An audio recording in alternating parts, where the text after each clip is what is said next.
같이 묵상기도 드리시겠습니다.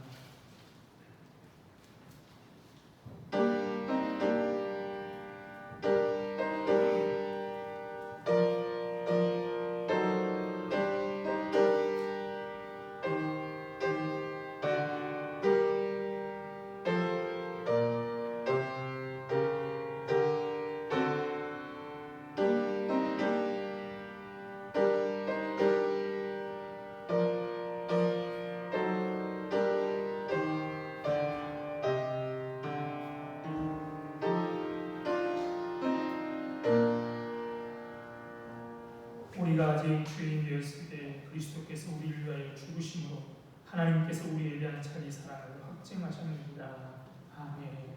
우리를 사랑하시는 하나님, 그 은혜와 사랑을 감사하여 오늘도 주님 앞에 나와 영광과 찬송과 예배를 드립니다.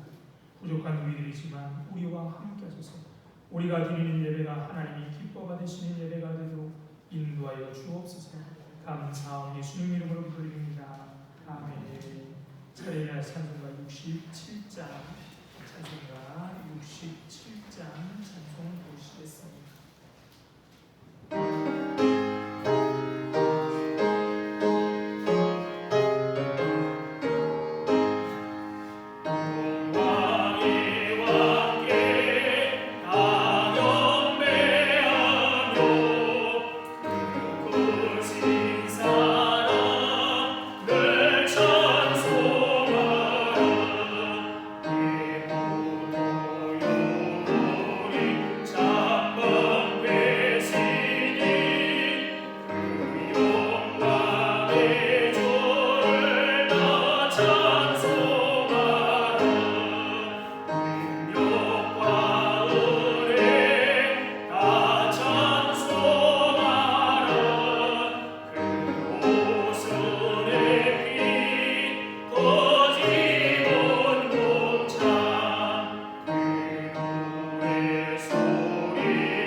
교독목 83번 읽고서 4장 교독합니다.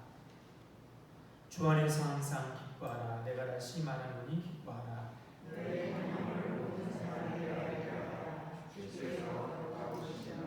아무것도 염려하지 말고 다만 모든 일에 기도와 간구로 그리하면 모든 지각이 뛰어난 하나님의 평강이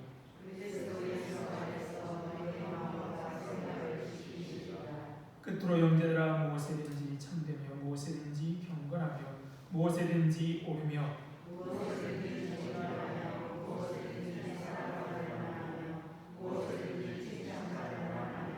무슨 덕이 있든지 무슨 기림이 있든지 이것들을 생각하라. 그리하면 평강의 하나님이 너희와 함께 계시리라. 아멘. 다 같이 사도 신경하심으로 신앙 고백하시겠습니다.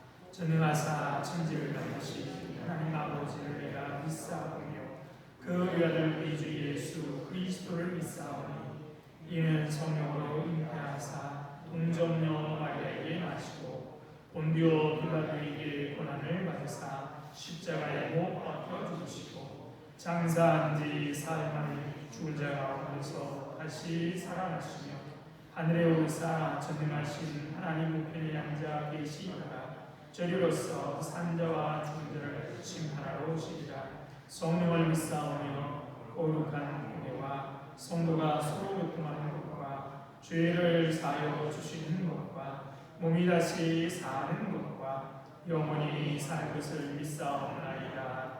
아멘.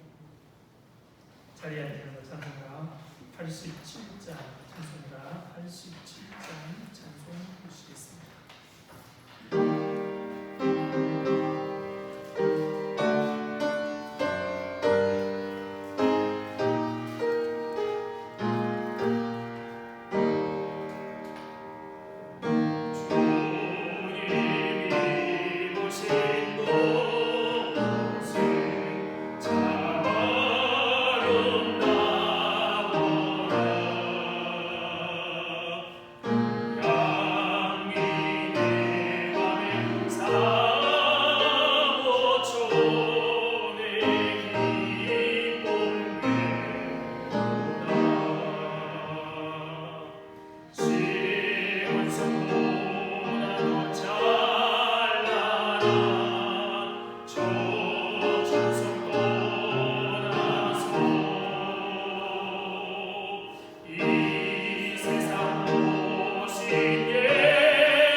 사랑과 은혜 하나님, 오늘도 이렇게 저희에게 예배를 허락하시니 참 감사드립니다.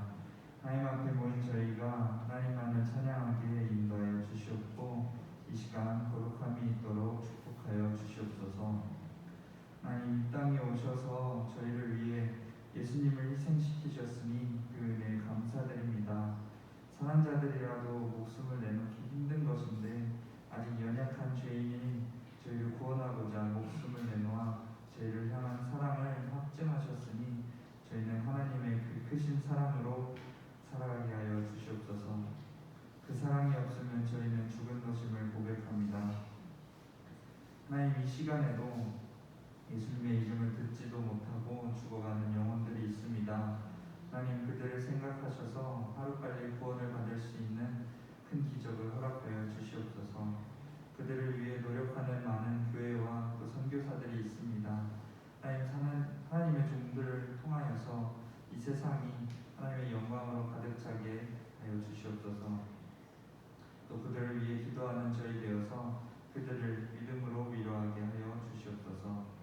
하나님, 또 우리 공덕교회 성도분들을 위해 기도함이 하나님 정말 하나님을 전심으로 사랑하는 자들이 되어서 하나님 앞에 기쁜 자들이 되게 하여 주시옵소서.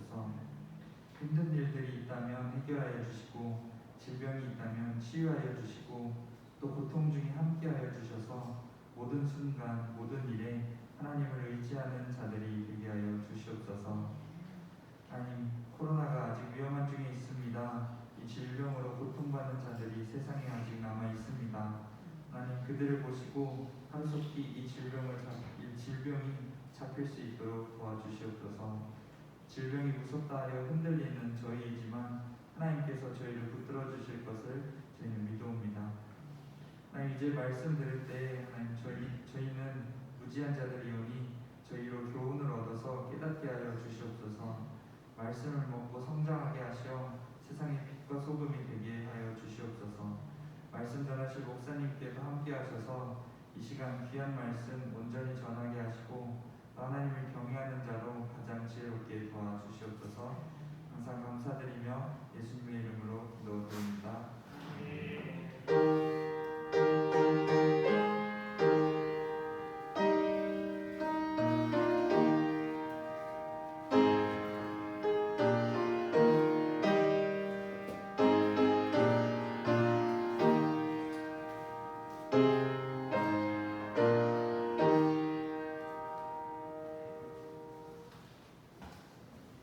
하나님 말씀 보시겠습니다. 하나님 말씀은 마가복음 9장 1절로 13절에 있는 말씀입니다. 마가복음 9장 1절로 13절에 있는 말씀입니다.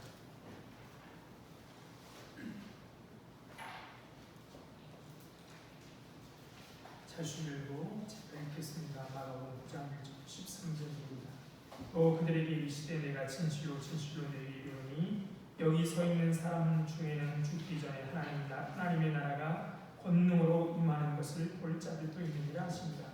엿새 후 예수께서 베드로와 야고보와 요한을 들이시고 따로 높은 산에 올라가셨더니 그들 앞에서 변형되사 그 옷이 광채가 나며 세상에서 빨래하는 자가 그렇게 희귀할 수 없을 만큼 매우 희어졌더라.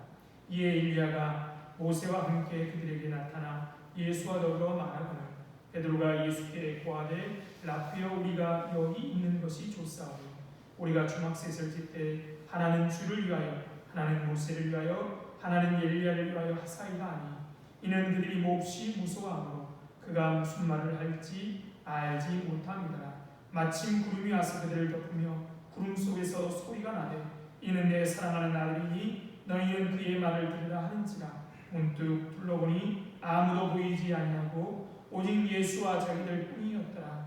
그들이 산에서 내려올 때 예수께서 경고하시되 인자가 죽은 자 가운데 살아날 때까지 본 것을 아무에게도 이기지 말라 하시니 그들이 이 말씀을 마음에 두며 서로 문의하되 죽은 자가 살아서 살아나는 것이 무엇일까 하고 이 예수께 묻자와 이르되 어찌하여 서기관들이 엘리야가 먼저 와야 하리라 하나이까.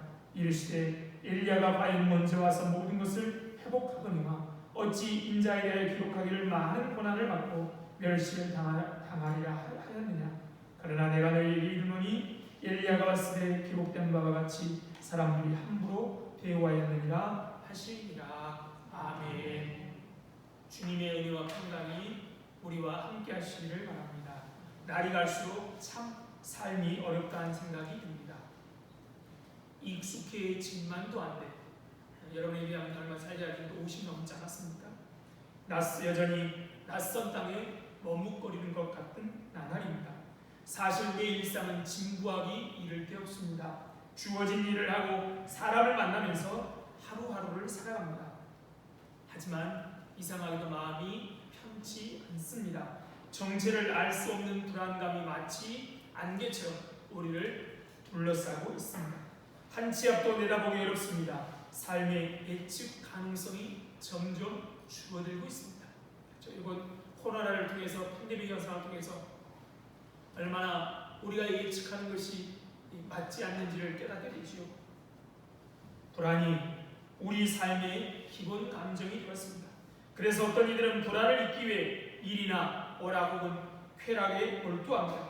약물을 사용하는 이들이 더욱 많아지고 있습니다.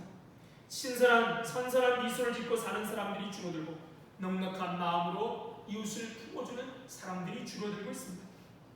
누군가와 지속적인 사랑 관계를 맺는 것이 점점 어려워지고 있습니다. 사랑은 교통사고와 같다고 하지요.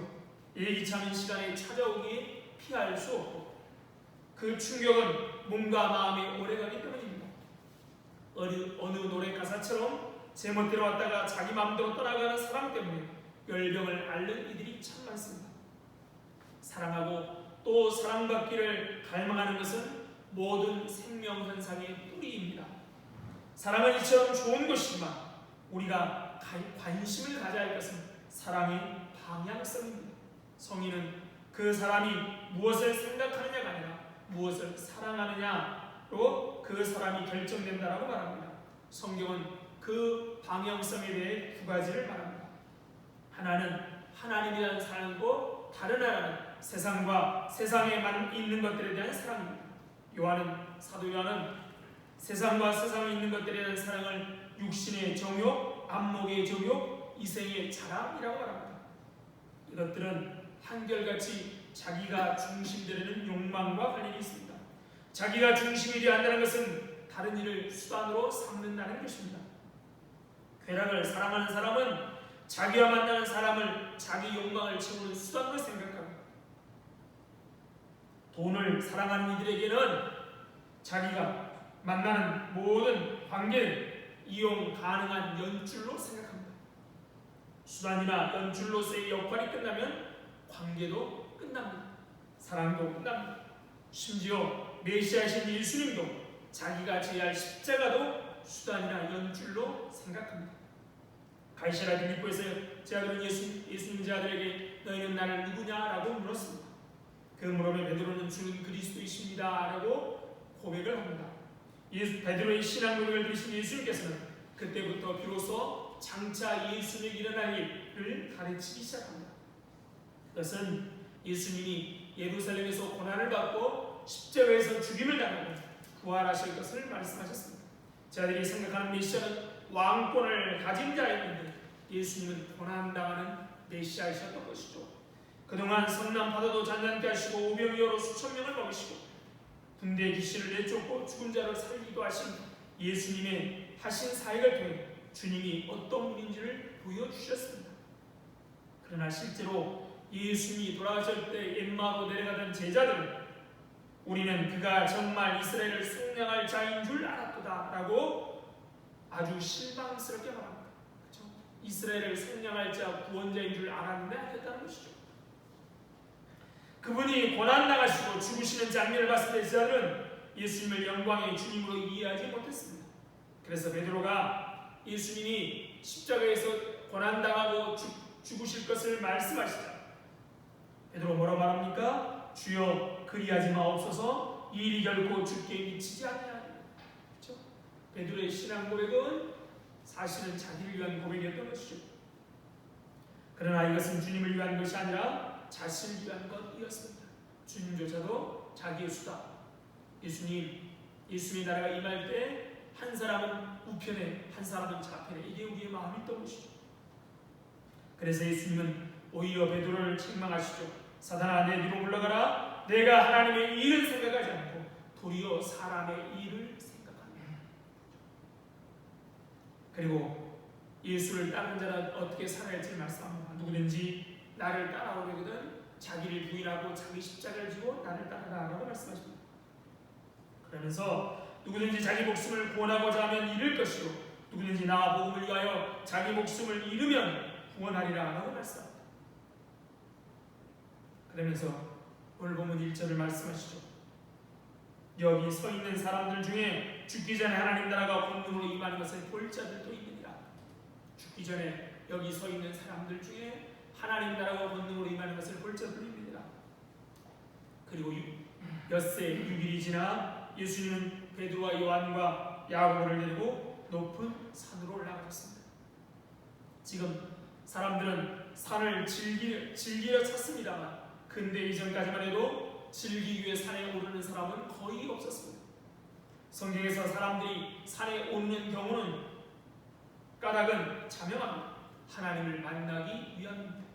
모세가 시내산에 오른 것도 이세벨을 피해 달아난 엘리야가 호렙산에 오른 것도 그 때문이었습니다. 높은 산에 제대로 함께 오르신 예수님은 제 아들이 보는 앞에서 모습이 변하셨습니다.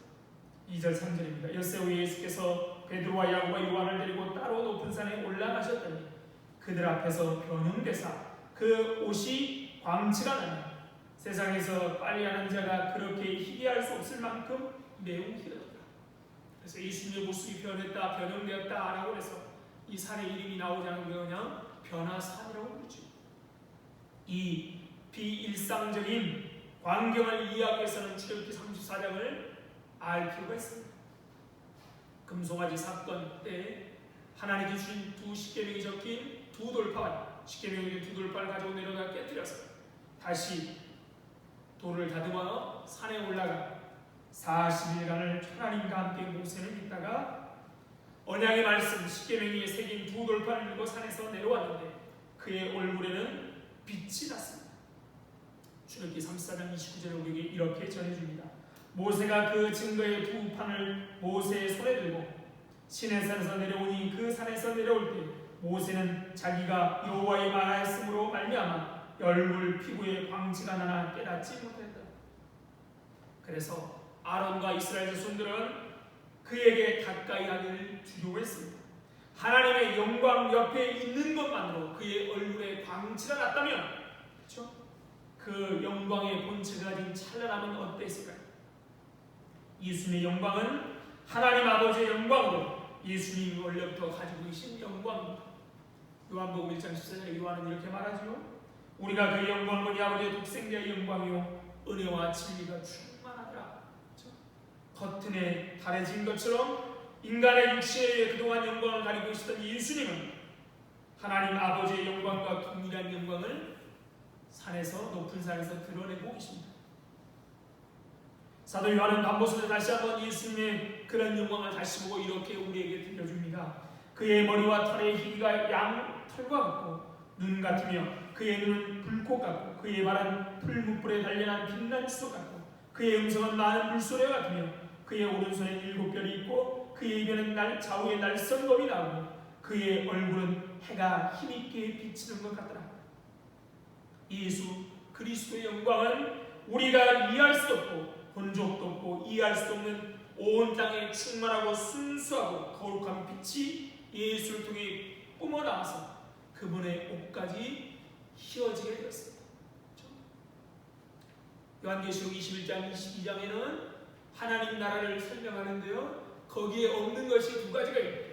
하나는 성전이고요, 또 하나는 해가 없었습니다. 주님이 계시기에, 하나님이 계시기에 해도 필요 없고 성령도 필요 없습니다. 그 영광스러운 하나님이 계시기에 우리 주님의 옷 또한 누구도 빨래한 것처럼 그렇게 할 수 없을 만큼 휘어졌다고 말합니다. 강수량이 적어 먼지로 인해 옷이 항상 더워졌고 음식을 먹을 때도 바닥에 앉아 먹기에 옷이 항상 더러운 상태, 그것이 팔레스타인 지역의 모습이었습니다. 그런데 빨래하는 자가 그렇게 희귀할 수 없을 만큼 휘어졌던 것이죠. 제자들은 놀랐습니다. 지금까지 자신들이 안다고 생각했던 분에게서 어떤 초월적인 모습을 보게 된 것이죠. 그렇죠? 광채가 나고 옷이 휘어져 빨래하는데도 할 수 없을 만큼 휘어졌던 것입니다. 게다가 그들은 주님이 모세와 엘리야와 말을 주고받는 광경도 보았습니다. 이들은 구약 성경의 대표적인 두 인물입니다. 각각 율법과 선지자를 대표합니다. 그런 모세와 엘리야가 예수님 옆에서 나타났다는 사실은 예수님의 위대하심을 돋보이는 겁니다. 뿐만 아니라 구약 성경의 모든 계시가 예수님에게 성취됨을 의미합니다. 율법에 관련된 모세, 선지서에 관련되어 누가 엘리야가 예수님 옆에 서 있다는 것입니다. 모든 구약에 있는 모든 계시가 예수님에서 성취되었음을 의미합니다. 즉 하나님의 백성을 위한 언약이 예수 그리스도 안에서 이루어졌음을 상징적으로 보여주는 것입니다.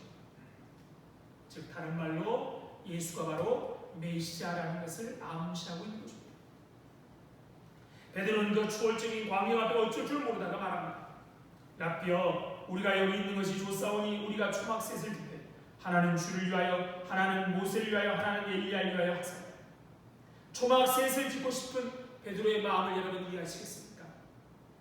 인생은 고통의 바다라고 하지 않습니까? 여기저기 부대끼며 살다 보면 젊을 때 장하던 의기는 사라지고 영혼은 멍투성이가 되어버립니다. 그렇죠? 젊을 때 그 파릇파릇하던 외로움뿐만 아니라 우리의 생각 또한 이렇게 이곳저곳 멍들게 되어버리고 합니다. 어떤 이는 그래서 이것을 정신적 망명이라고 표현합니다.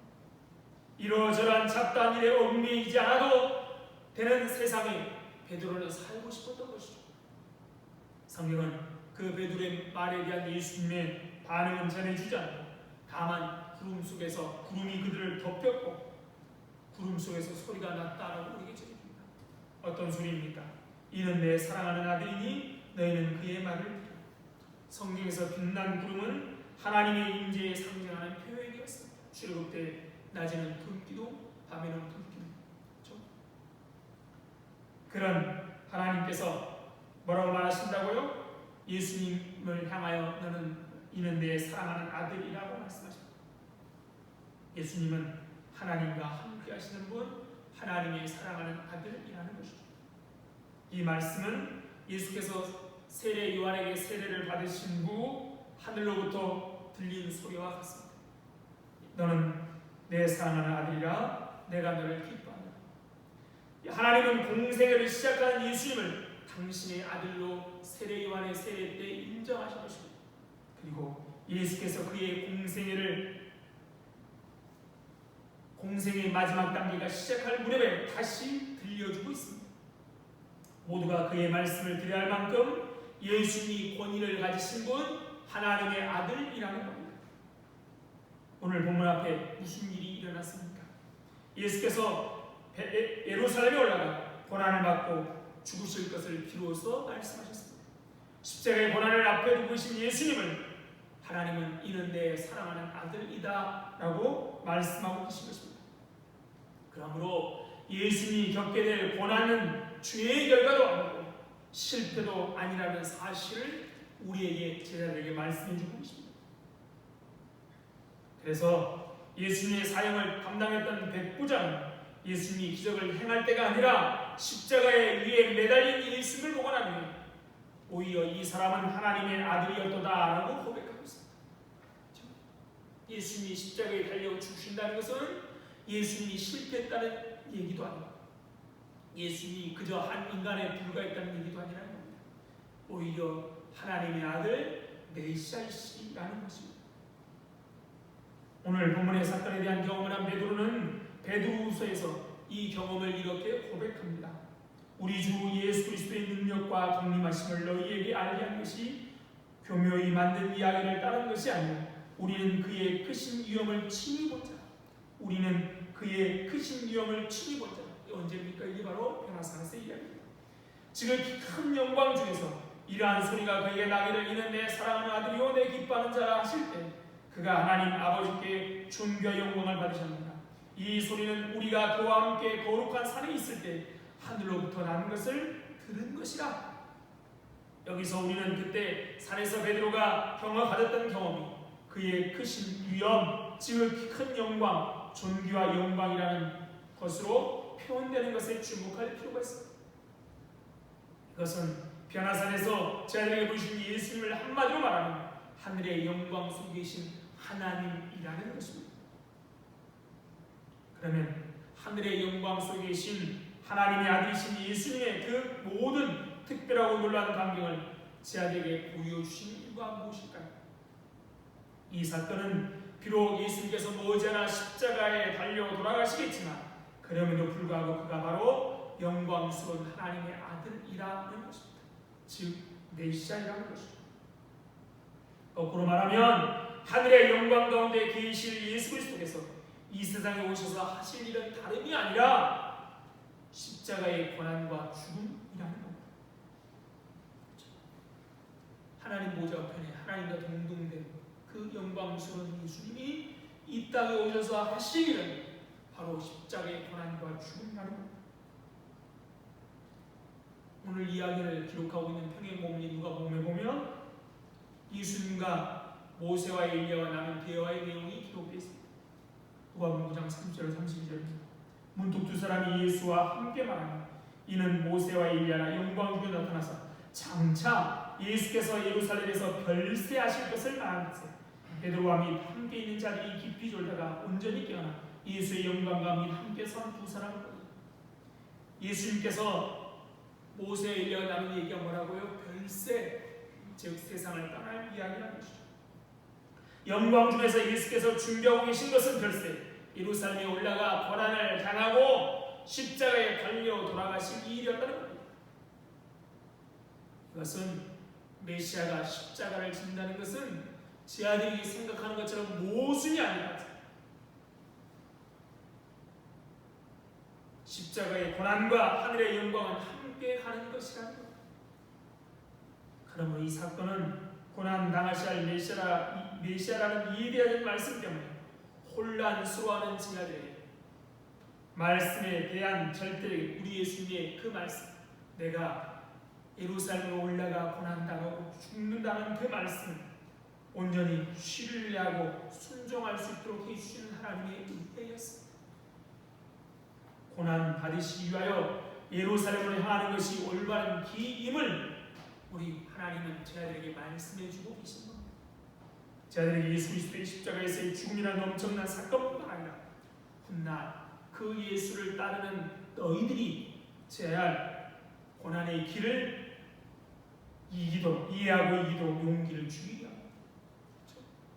주님은 당신의 십자가의 길만 말씀하신 것이 아니라 나를 따른 자가 걸어야 할 길 십자가의 길을 말씀해 주셨는데요. 제자들이 예수님의 십자가의 길도 당연한 것이고 우리가 겪는 십자가의 길도 고통스럽고 어렵지만 하나님이 인정하는 길이다라고 말씀해 주신 것입니다. 십자가의 고난 뒤에는 하늘의 영광이 있다는 것과 하늘의 영광을 누릴 이들에게는 이 세상의 십자가의 고난이 있어야 할 것을 예수님께서 제자들뿐만 아니라 우리에게 지금 말씀해주고 계십니다. 변화산의 이야기는 산에서 있었던 일만으로 끝난 것이 아닙니다. 그 산을 내려오면서 제자들과 예수님이 나눈 대화 속에서 변화산의 사건의 의미를 다시 한번 짚어주십니다. 산에서 내려오던 제자들이 예수님께 묻습니다. 11절입니다. 그러면 어찌하여 서기관들이 엘리야가 먼저 와야 하리라 하나이까?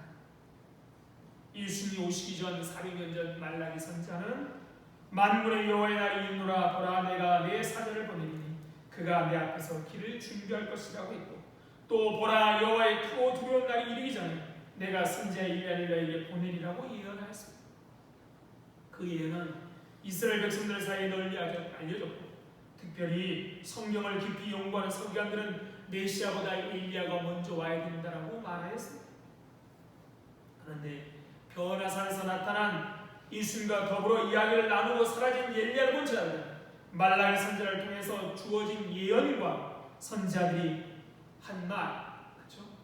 엘리야가 먼저 와야 하리라는 말들을 머리에 떠올리게 되었을 것입니다. 그래서 예수님께 여쭈는 겁니다. 그러면 어찌하여 서기관들이 엘리야가 먼저 와야 하리까 하나이까. 그런데 문제는 그러면 어찌하여라는 이 의문사에 있습니다. 서기관들이 엘리야가 먼저 와야 하리라라 말하는 것은 이상할 것이 없는 일이기 때문인 것이죠. 이미 말라기에 기록되기 때문입니다. 그런데 그러면 어찌하여라는 의문사, 묻는 자들, 이게 무슨 의미가 있을까요? 왜 물었을까요? 그들은 이미 방금 전에 엘리야가 온 것을 보고 내려왔습니다. 변화산에 엘리야가 왔지요. 그리고 또 예수님의 말씀을 통해서나 산에 본 예수님의 변화된 광경에서 하늘로부터 들어온 손을 통해서 예수님이 메시아임을 봤습니다. 확인했습니다. 그러므로 저희들이 그러면 어찌하여 서기관들이 엘리야가 먼저 와야 하니까 라고 물은 것은 서기관들이 아직 엘리야를 기다리고 있고 따라서 예수를 인정하지 않고 있음을 가리킵니다. 다른 말을 해서 서기관들의 무지와 불신앙을 비판하는 말로도 이해할 수 있습니다. 하지만 또한 이것은 다르게도 볼 수 있습니다. 제아들이 엘리야를 조금 전에 산에서 잠깐 보긴 보았지만 실제로 그가 다시 와 있는 것은 아니라고 생각했던 것이죠. 메시아이신 예수님은 여기 이렇게 와 계신데 서기관들이 말하는 메시아가 오기 전에 올 그 엘리야는 아직 오지 않았는가? 엘리야가 오지 않았다면 예수님이 메시아라는 것이 어떻게 되는가? 예수님이 메시아 맞느냐라는 겁니다.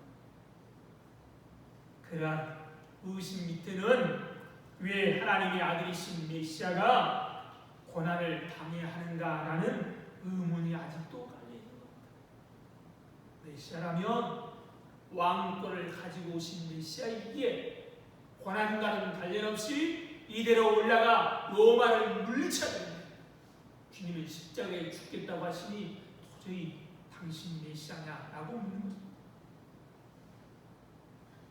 그래서 예수님은 12절에 이렇게 대답하신 겁니다. 엘리야가 과연 먼저 와서 모든 것을 회복하거니와 어찌 인자에 대해 기록하기를 많은 고난을 받고 멸시를 당하리라 하나이까. 그래 맞다. 엘리야가 먼저 와야 된다. 하지만 성경에는 뭐라고 기록되어 있느냐? 메시아가 고난을 당한다라고 기록되지 않았느냐? 그렇죠? 우리가 너무 잘 아는 이사야 53장의 고난받는 메시아, 그렇죠? 예언하고 있죠. 그러면서 13절에 확인해 줍니다. 이미 엘리야가 왔다라고 합니다. 그 엘리야가 누굽니까? 바로 세례요한입니다.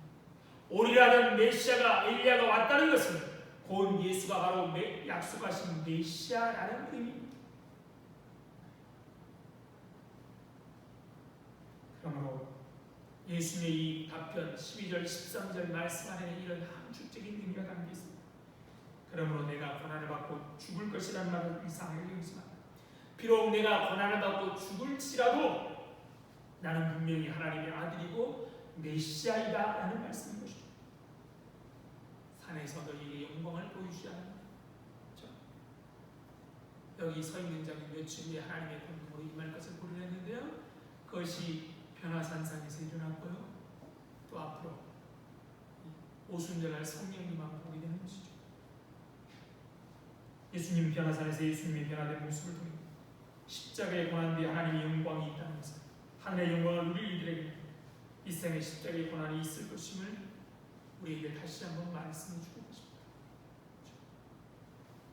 그것을 가르친 예수님은 살아계신 하나님의 참 아들이시고 우리의 유일하신 참 구세주이며 그 말씀을 신뢰하고 끝까지 십자가의 고난을 받아들여야 한다는 겁니다. 예수님의 고난을 우리가 보고도 우리가 의심하지 않아야 합니다. 또 우리가 비록 예수님을 만왕의 왕이신 예수님을 따른다 할지라도 고난이 우리와 함께 가는데요. 여전히 그 예수를 온전히 믿고 따라가야 합니다. 자기를 부인하고 자기 십자가를 지고 따라가야 합니다. 그래서 변화산에서 구름 속에서 뭐라고 말씀하십니까? 이는 내 사랑하는 아들이니 그 다음에 뭐라고 말씀하십니까? 너희는 그의 말을 들으라 라고 말씀하십니다. 여기서 들으라 라는 것 본문은 귀가 아니라 마음으로 들으라는 말입니다. 주님은 깨닫지 못하는 자들을 책망하며 너희가 눈이 있어도 보지 못하며 귀가 있어도 듣지 못하며 또 기억하지 못하느냐라고 탄식하시고 비유를 말씀하신 후에도 뭐라고 말씀하십니까? 귀 있는 자는 들으라라고 말씀하십니다. 예수님은 너희가 내 말에 거하면 참으로 내 제자가 되고 라고 말씀하셨습니다. 그렇죠? 그분이 우리의 주님을 믿고 하나님의 말씀을 들어야 하는 것이죠. 비록 십자가에 못 박혀 죽었을지 우리가 주님의 부활을 목격하지 않았지만, 그렇죠? 세상 사람들이 죽는 대로 다 죽어야 되지만, 그러나 그분이 하나님의 아들이시기에 살았음을 우리가 온전히 부활했음을 우리가 믿고 그분의 하시는 말씀이 생명이라고 우리가 받아들이고 살아가야 되는 것이죠. 그러기에 엿새 전에 하신 말씀처럼 예수를 따르기 위해서는 자기를 부인하고 자기 십자가를 지고 따라가야 합니다. 세상 사는 사람들의 손해이죠. 세상은 어떻게 하든 자기를 드러내고 어려운 일은 남에게 시키고 자신은 지혜롭게 그것들을 피해가기로 하죠. 주님은 자기를 부인하고 자기 십자가를 따라갈 때 그 말씀을 듣고 따릅니다. 주님은 당신을 모함하고 죽이려는 이들의 문제를 한마디로 이렇게 정리하십니다. 내 말이 너희 안에 있을 곳이 없으므로 나를 죽이려 합니다. 예수님의 말씀이 우리 안에 있을 때 우리는 그분의 말씀대로 살아갈 수 있는 겁니다.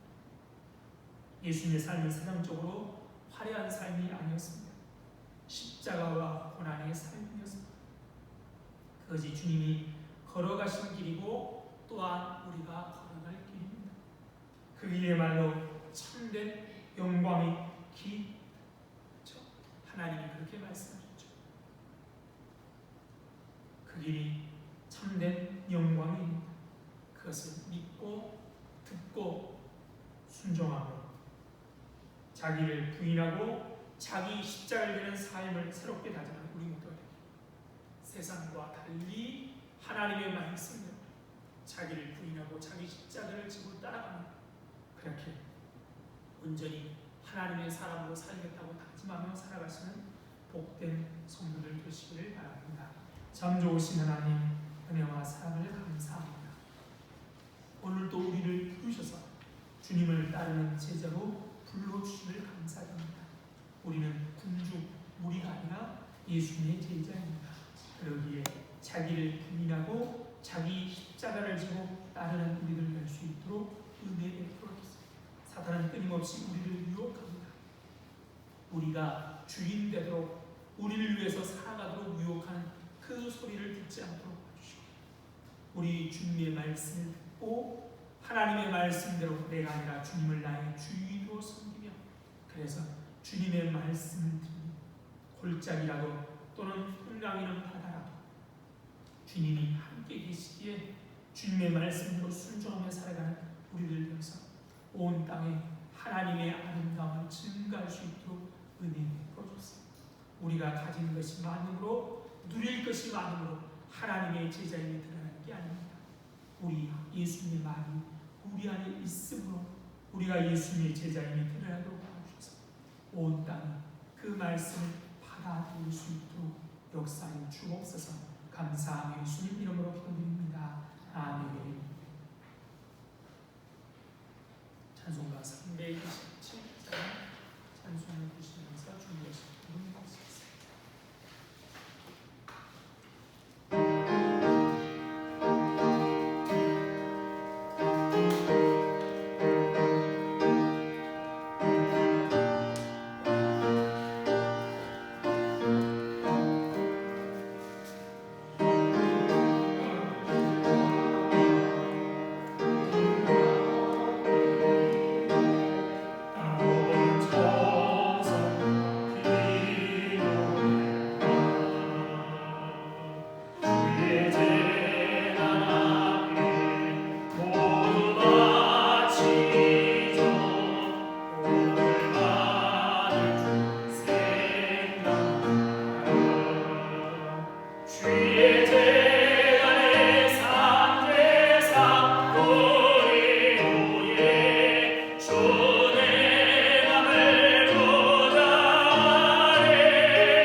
감사합니다. 우리를 위해 십자가를 지시고 그 길이 생명을 바라는 길이라 참으시며 기다리시며 가르치시고 일러주시며 그 길을 따라오도록 하시는 하나님, 그 하나님의 은혜와 사랑을 감사하며 오늘도 주님 앞에 귀한 물질을 드립니다. 이 물질과 함께 우리 인내를 받아주셔서 하늘의 귀하고 아름다운 일에만 사용하여 주옵소서. 물질이 없어서 건강 때문에 사랑이 없어서 열정이 없어서 무엇보다도 믿음이 없어서 하나님의 영광 가리지 않도록 미리미리 넉넉하게 채워주셔서 하나님께 영광을 돌리며 살아갈 수 있도록 도와주십시오. 오늘도 고통 중에 있는 성도들이 있습니다. 또 사랑하는 사람들 때문에 고통 중에 있는 사람들이 있습니다. 하나님 아시지요. 기억하여 주시고 힘을 잃지 않도록 새로운 힘을 공급해 주시고 넉넉히 이기며 하나님의 영광을 돌릴 수 있도록 함께해 주옵소서. 좌절, 낙심할 수밖에 없는 상황이지만 죽기까지 순종하신 하나님, 그것까지 기쁨으로 받아들인 우리 주님처럼 기쁨으로 감사함으로 받아들임으로 그들의 삶이 기쁨과 감사가 넘칠 수 있도록 역사하여 주옵소서. 감사하며 주님 이름으로 기도드립니다. 아멘.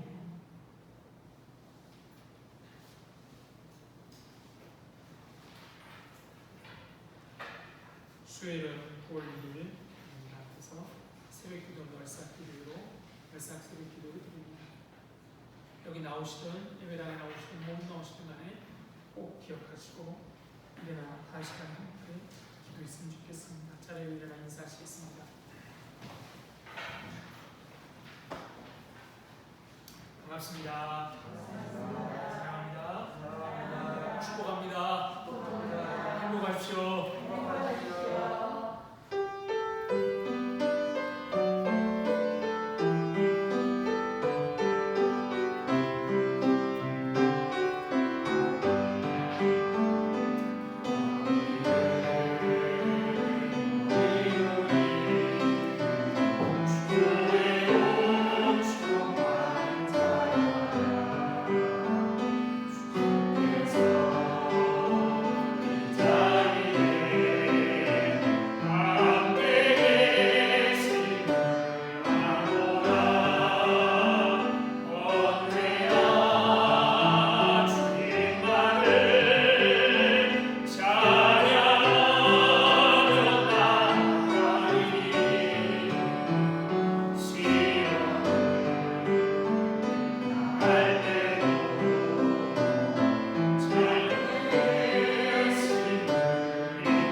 지금은 생명 되신 우리 주 예수 그리스도의 은혜와 하나님 아버지의 다음 없으신 사랑과 성령님의 교통하심이 오늘도 기쁨으로 감사함으로 때로는 어렵지만 그래도 주님의 말씀처럼 자기를 부인하고 십자가를 지며 주님을 증거하게 다짐하는 이 자리에 모인 모든 성도들 위해와 그들의 가정과 하는 일과 건강 위해 우리 공동교회 위해 이제로부터 영원토록 함께 있을지어다.